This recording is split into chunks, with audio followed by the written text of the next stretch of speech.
We are here to finish talking about Singer's argument that, to put it in technical terms, we all suck at fulfilling our obligations. So Singer is arguing that we are all, or at least everyone that I've ever met, is greatly failing to meet their obligations to aid those suffering in the world. So in this video, I want to finish up talking about the more moderate version of his argument that Singer offers. And I want to consider a couple of objections. So let's talk about the more moderate version of Singer's argument. So here was the original version.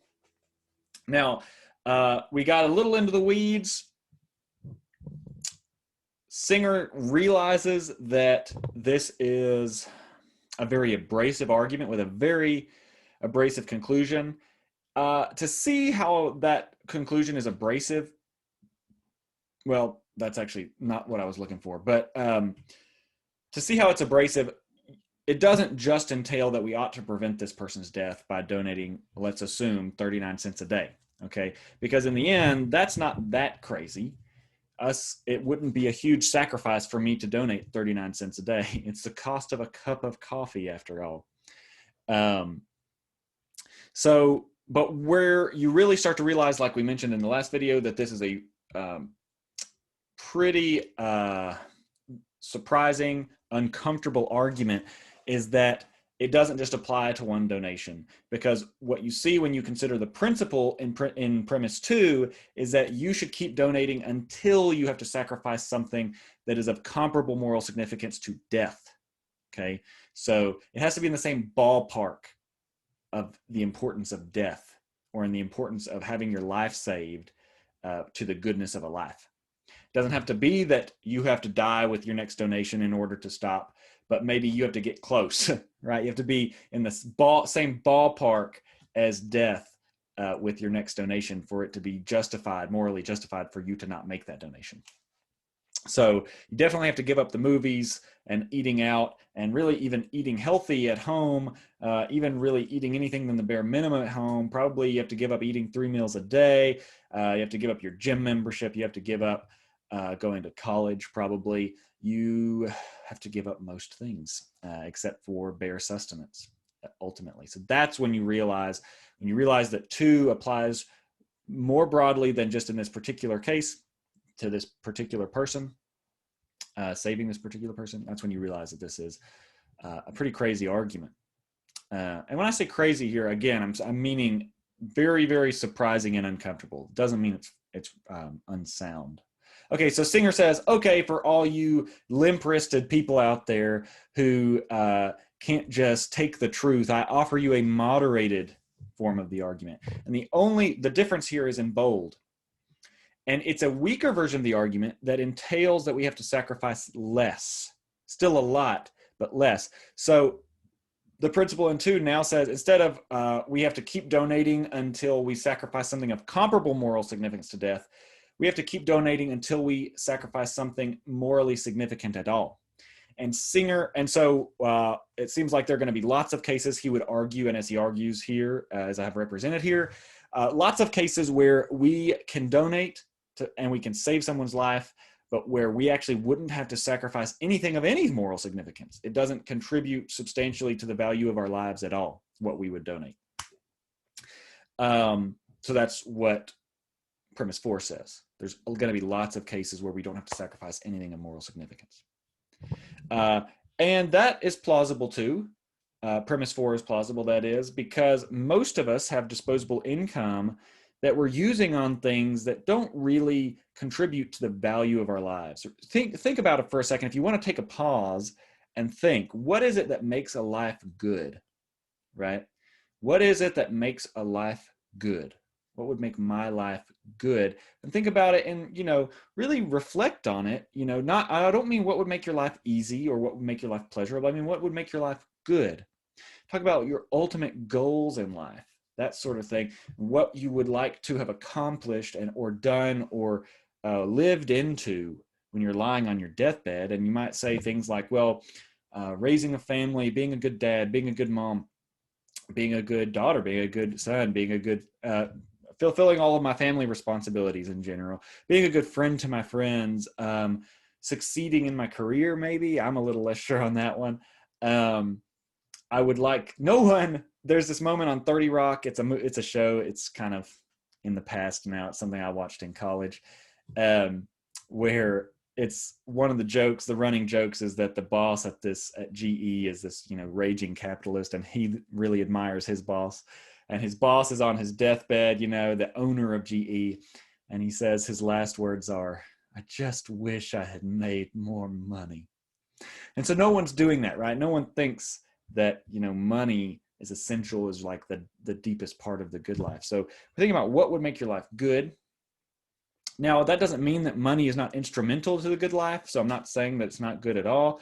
But it's good to the extent that it can contribute to those things that we just talked about, family and friendships, and your relationship with God, maybe, and involvement in your community, and development of your talents and things like that.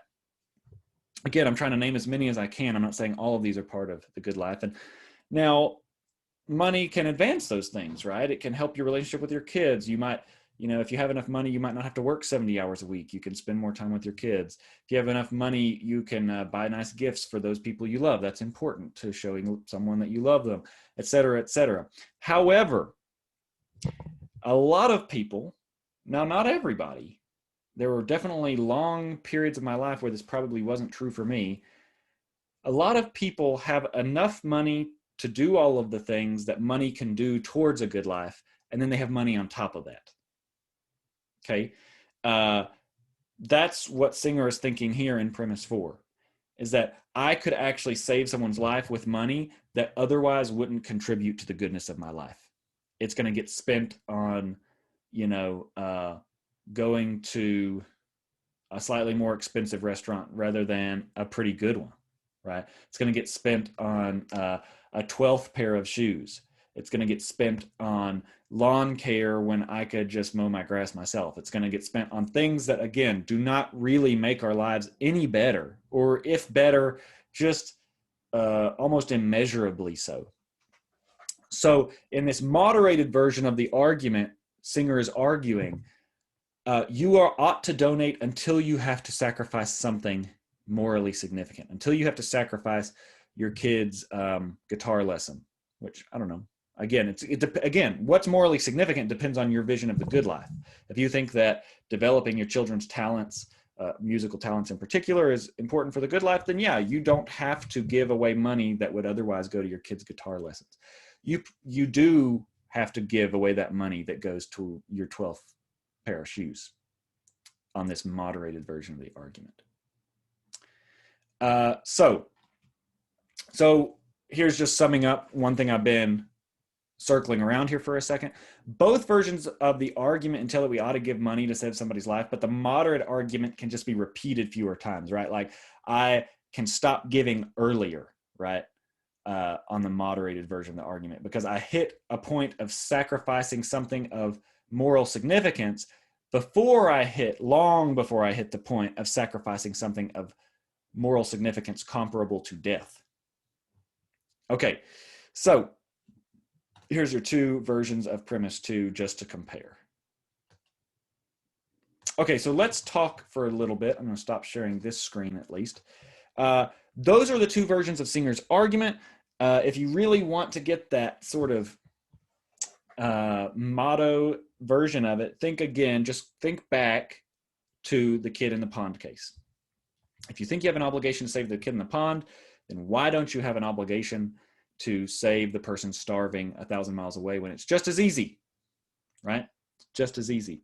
You think you have an obligation to save the kid in the pond, so you should think you have an obligation to save the kid starving 1,000 miles away, or maybe 50 miles away. I don't know. There are people starving all over the place. Okay, so I went looking for some statistics on hunger, malnourishment, etc.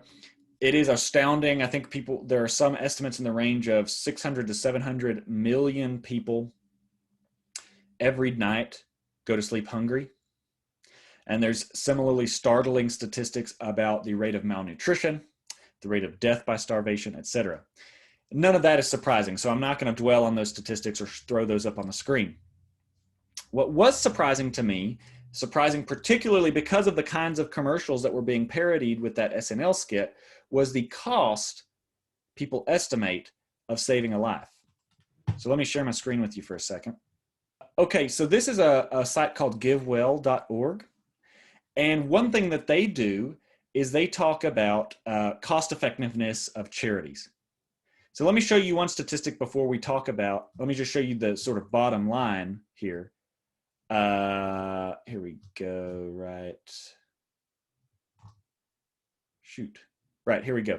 So as of November 2016, the median estimate of the top charities' cost effectiveness ranged from $900 to $7,000 per equivalent life saved. So it costs at base $900 to save a life.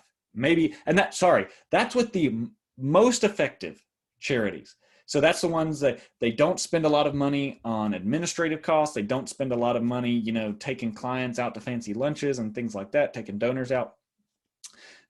They're the most efficient at getting the money to the cause that they're supposedly supporting, and then that cause is incredibly efficient at saving lives, right? So there are more efficient and less efficient ways of saving lives. It's easier to save somebody's life who just needs a vaccine than well, I don't know, maybe not in terms of money because vaccines are expensive. It's easy to save somebody's life who just needs a mosquito net not to get malaria, much easier than saving someone's life who has some complicated disorder that would require hundreds of thousands of dollars worth of surgery.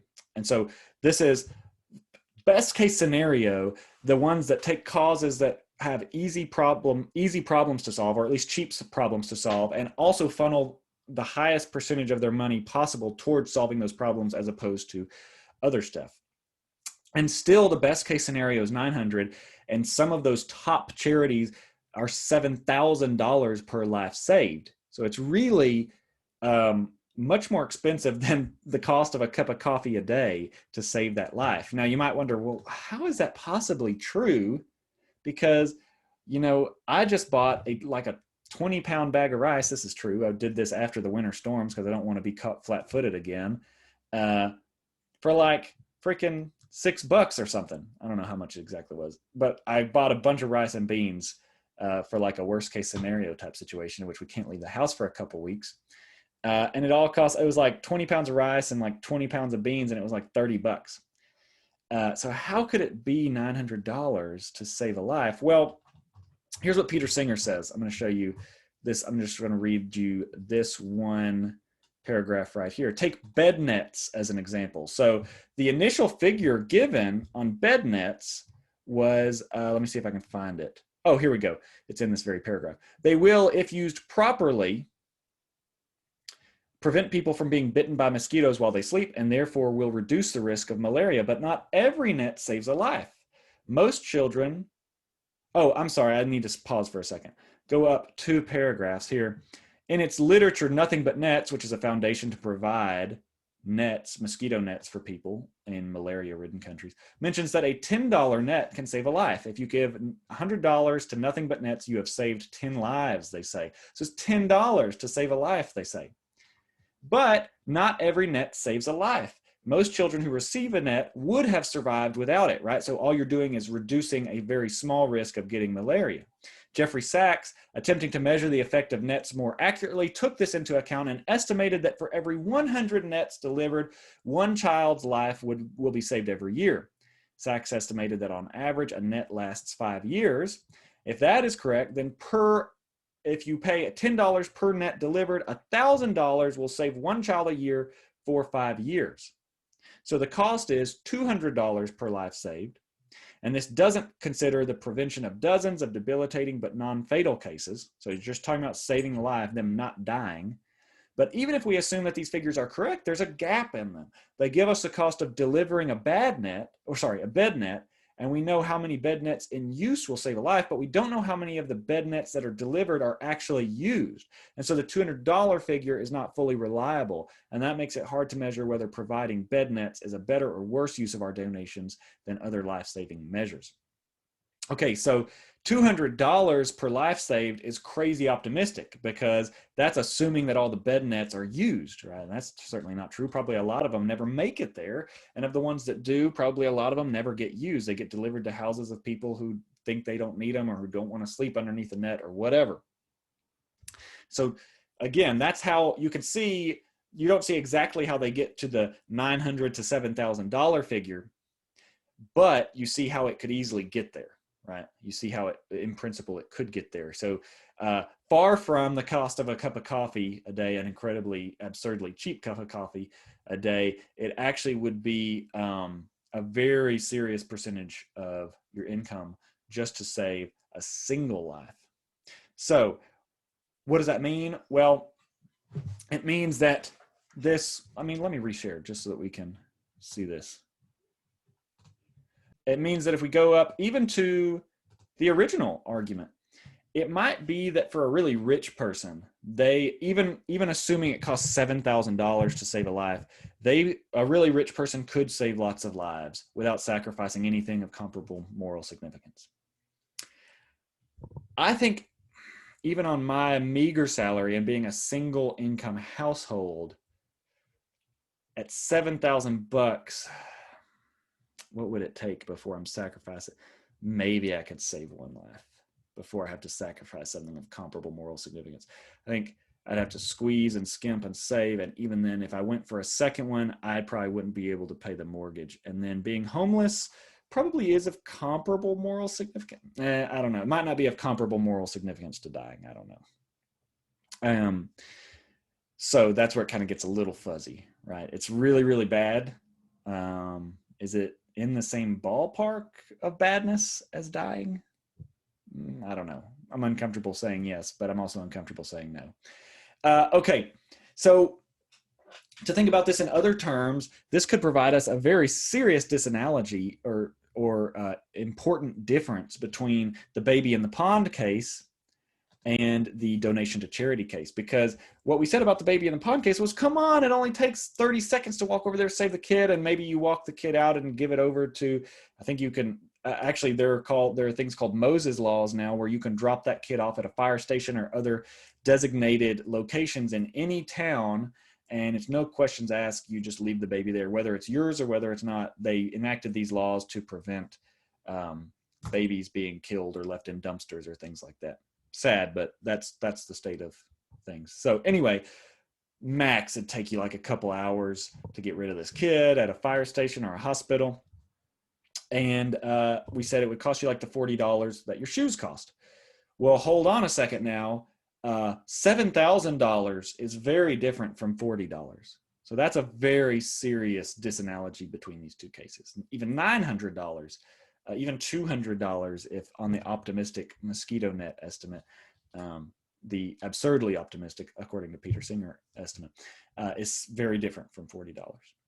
And $7,000 especially is very different because a lot of people in the world cannot, even if they can donate $7,000 without sacrificing something of comparable moral significance, a ton of people, probably the majority of Americans, could not sacrifice $7,000 and avoid sacrificing something of moral significance. It's going to impact the goodness of their lives in a serious way. If I gave $7,000, it certainly impacted the goodness of my life in a serious way, if not, but it wouldn't be as serious as death. But remember, Peter Singer's moderated version of the argument,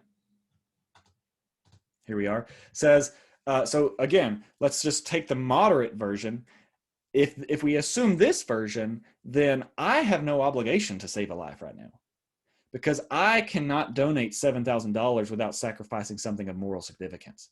My whole family is going to miss out on tons of stuff that contributes to the goodness of our lives. My kids, for example, are homeschooled and they do some like supplementary education that costs a little bit of money. It's not cheap. It's not expensive.